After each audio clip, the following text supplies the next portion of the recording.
ఇండస్ట్రీలో నార్మల్గా 1 year 2 years ఉంటేనే చాలా మంది కామెంట్ చేస్తారు. ఇండస్ట్రీలో ఉండే వాళ్ళే కామెంట్ చేస్తారు, ఇండస్ట్రీలో లేదా ఇక్కడ గాసిప్పులు లేదా ఇక్కడ చీటింగ్ ఎక్కువ ఉంటుంది, మనుషులు గర్వం ఎక్కువ అని వాళ్ళు ఉంటేనే దాని గురించి కామెంట్ చేసేవాళ్ళు. మీరు ఇన్నేళ్ళు ఇక్కడ ఉన్నారు, అసలు మార్పు లేదు, అసలు యాటిట్యూడ్లో మార్పు లేదు, మాటల్లో మార్పు లేదు, ఎలా ఎలా మెయింటైన్ చేయగలరు? నిజంగా మెయింటైన్ చేయాలి. అంటే కొన్ని మనకి మనకి అంటే చిన్నప్పటి నుంచి నేర్పుతారు, అదొకటి అమ్మ నాన్న బట్టి, లేకపోతే మనం కూడా కొన్ని నేర్చుకోవాలి. సో 2 అలవాటు చేసుకున్నాను. అంటే బేసిక్గా అలవాటు చేసుకున్నాను కొన్ని. సో మన నేచర్ ఉండొచ్చు, కాకపోతే కొన్ని అలవాటు చేసుకోవాలి. 2 ఉన్నాయి నా దాంట్లో. అందుకే అంటే ఇంకొకటి అండి, ఇండస్ట్రీలో కదా ఎక్కడ కూడా చిన్న యాటిట్యూడ్ ఎప్పుడు ఫస్ట్ అదే నెంబర్ 1 ఏంటంటే, మన దగ్గర ఉన్న టాలెంట్ సెకండ్ థింగ్, ఫస్ట్ మాత్రం యాటిట్యూడ్. బట్ టాలెంట్ వల్ల మనకి ఆఫర్స్ వస్తాయి, బట్ యాటిట్యూడ్ వల్ల ఇంకా రావు. సో టాలెంట్ ఉన్నా ఎంకరేజ్ చేయరు, యాటిట్యూడ్ కానీ మన బిహేవియర్ కానీ కరెక్ట్ లేకపోతే అది ఎక్కడైనా సరే. 143 తర్వాత టాప్ హీరోగా ఉన్నారు. అంటే మీ యాక్టింగ్ నుంచి చాలా మంది ఫ్యాన్ బేస్ క్రియేట్ అయ్యారు. అండ్ అప్పటికి మీ ఫ్యామిలీ నుండి మీ బ్రదర్ ఉన్నారు. అందరు ఇద్దరు పీక్లో ఉన్నప్పుడు కూడా అంటే ఎక్కడా ఇది లేదా, ఇప్పుడు మన చేతిలో ఉంది ఆల్మోస్ట్ అంతా, మనం చేయొచ్చు ఏదనుకుంటే, నెక్స్ట్ సినిమాలు కావాలంటే నా చేతిలోనే ఉంటాయి, మా అన్నే డైరెక్టర్, ఇక్కడ డిస్టర్బ్ చేయలేదా మీ యాటిట్యూడ్ని? లేదండి. అంటే ఇంకోటి, అన్నయ్యనే అలా ఉండడు బేసిక్గా. అన్నయ్య బిహేవియర్లో కూడా ఎప్పుడు నీట్గా ఉంటారు. ఆయన అలా లేనప్పుడు మనం ఎందుకు అలా ఉంటాం? ఓకే. అంటే మా ఫ్యామిలీ కొంచెం అలానే ఉంటుంది, చిన్నప్పటి నుంచి అలా నేర్పుకుంటారు బహుశా. మరి లగ్జరీస్ చూసి సక్సెస్ చూసి నాకెందుకో అది ఏదో ఒక సాధించిన ఫీలింగ్లో నుంచి వచ్చి కాన్ఫిడెన్స్ కానీ ఓవర్ కాన్ఫిడెన్స్ కానీ లేదా? రాలేదండి. ఇంకోటి ఏంటంటే, బేసిక్గా నా గురించి నేను కొంచెం అంటే అనలైజ్ చేసుకుంటాను. అది నాకు తెలుసు. సో మనం ఏ స్టేజ్లో ఉన్నాం, మనం ఏంటి అన్నది దాన్ని బట్టే కదా మనకు తెలుస్తూ ఉంటుంది. సో నేను మోస్ట్లీ నా గురించి నాకు బాగా తెలుసండి. సో అందుకే దానికి యాటిట్యూడ్లో లేకపోతే బిహేవియర్లో అలాంటివి నన్ను, అంటే మీరు అన్నారు కదా, నాకెందుకు అవి రాలే.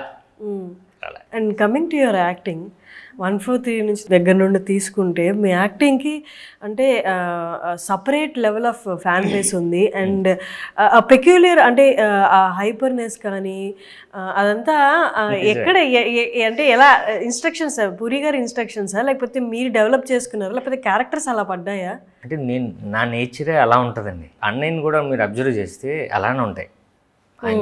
అంటే హీరో ఎలా ఉంటాడో ఆయన మాట్లాడే విధానం కూడా అలానే ఉంటుంది. నాకు కూడా నేను అలాంటున్నా అంటే అండి, బిహేవియర్ అంటే స్క్రీన్ మీదకి వచ్చేసరికి కొంచెం హైపరే ఉంటుంది నాది. ఏమో మరి నాకు అది ఎలా వచ్చిందో నాకు తెలియదు కదండి. బట్ మోస్ట్లీ నేను కొంచెం లెవెల్ పెంచుతాను.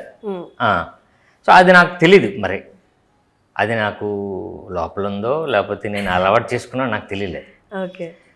బట్ నాకు 143 ఫస్ట్ అన్నయ్య దాన్ని వీడికి ఎలా ప్రొజెక్ట్ చేయాలి, ఎలా ఈయన్ని స్క్రీన్ మీద చూపించాలి అని ఫస్ట్ మాత్రం అన్నయ్య నన్ను ప్రజెంట్ చేయడం వల్ల అది పట్టుకొని వెళ్ళాను. సో 143లో అందుకే క్యారెక్టర్ చాలా హైపర్ ఉంటాడు. అవును. సో నాకు అది దగ్గరగా ఉంది. అన్నయ్య కూడా ఒకటి క్రియేట్ చేశాడు, దానివల్ల నాకు అది పట్టుకున్నాను ఇంకా. 143 అసలు ఒప్పుకోవడానికి, అన్నయ్య డైరెక్ట్ చేయడానికి అంటే ఇంట్లో ఎప్పటి నుంచో అడుగుతూ ఉంటే 143 కరెక్ట్గా టైంకి వచ్చి అలా జరిగిందా, లేకపోతే 143 స్క్రిప్ట్ వచ్చి దీనికి సాయిరామ్ శంకర్ అయితే సెట్ అవుతాడు కాబట్టి పెట్టాడు, అది ఎలా జరిగింది అసలు? లేదండి, అనుకొని చేసింది. అంటే ఇడియట్లో నాకు ఫస్ట్ అసలు ఈ కథ ఏంటి అనేది ఫస్ట్ ఒక వేషం ఇచ్చారు. మా నాన్నకి చేయాలని, హీరోయిన్ చేయాలని, అన్నయ్యకి కూడా అదే. అందుకు అసలు ఈడియట్లో ఎలా ఉంటుందని నాకు చిన్న అలవాటు చేశారు. తర్వాత సత్యనంద గారి దగ్గరికి అన్నయ్య పంపించాడు.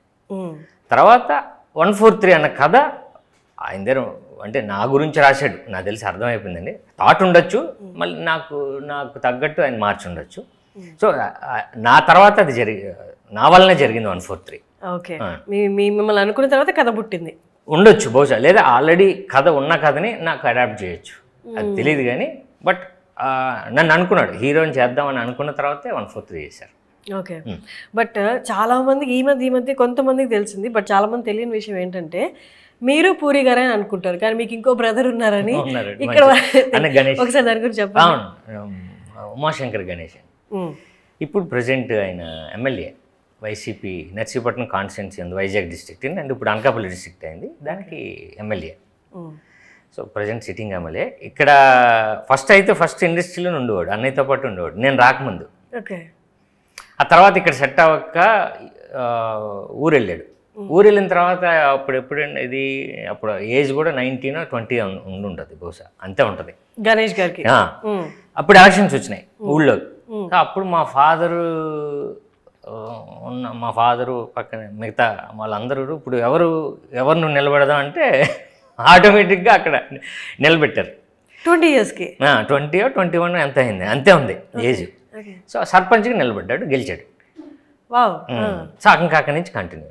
అంటే మీ ఫాదర్ నిలబడాలని అలా ఏం ఆలోచన లేదా? అన్న father municipal government job. So ఆయన నాట్ ఎలిజిబుల్ కదా గవర్నమెంట్ జాబ్ అది. సో ఆయనకి మామూలుగానే పాలిటిక్స్ ఇంట్రెస్ట్ ఉండదు, కాకపోతే అప్పుడు పరిస్థితిని బట్టి మన వైపు నుంచి ఒక్కరి కావాలి అనుకున్నప్పుడు మా గణేష్ని నిలబెట్టారు. అప్పుడు సర్పంచ్ అయిపోయాడు.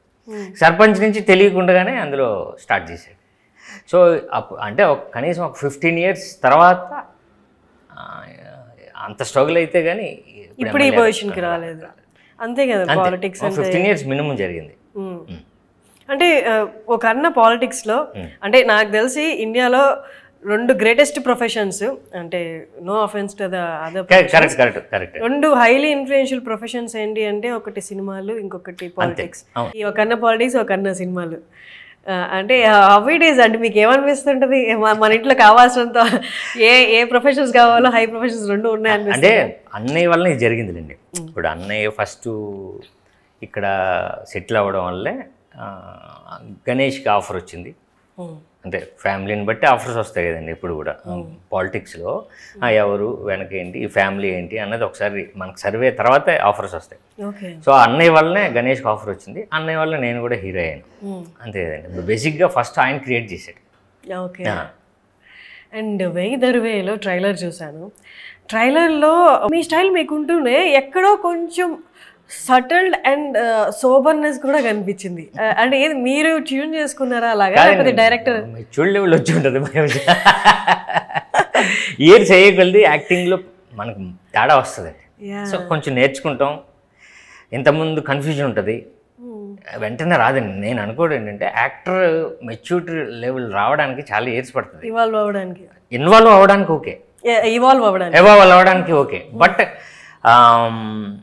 దీన్ని చాలా కాన్ఫిడెంట్గా మెచ్యూర్డ్గా చెప్పాలి అనుకున్నది మనకు కొంచెం మెచ్యూరిటీ వస్తేనే, అది కూడా ఏజ్ వస్తుంటేనే మారుతూ ఉంటుంది. సో మనకి చేస్తుండగా నాకు తెలిసి మీరు అన్నట్టు నిజంగా నాకు అనిపించింది ఏంటంటే ప్రీవియస్ ఫిలిమ్స్కి నాకు డిఫరెన్స్ నాకు కూడా అనిపించింది ఏంటంటే సెటిల్డ్గా ఉంది నాకు. అలానే మీ టచ్ ఏం పోలేదు బట్ ఎంత ఉండాలో అంత ఉంది. చిన్న అంటే కాన్ఫిడెన్స్ లెవెల్ మారింది నాకు అర్థమవుతుందండి. అంటే చూసి చెప్పడం అన్నది ఉంటుంది చూసారా, అంటే చాలా కాన్ఫిడెంట్గా మాట్లాడే స్టేజ్ ఎప్పుడు వస్తుందంటే చిన్న మనకి దాంట్లో ప్రాక్టికల్గా కొంచెం మనం మెచ్యూర్డ్ లెవెల్కి వస్తేనే వస్తుంది. నాకు ఓకే ఈ సినిమాతో ఓకే అది ఏదో కొంచెం తేడాగా అంటే డెవలప్ అయ్యానే అని నాకు అనిపించిందండి. లేదు అది ఉంది ఈ సినిమాలో.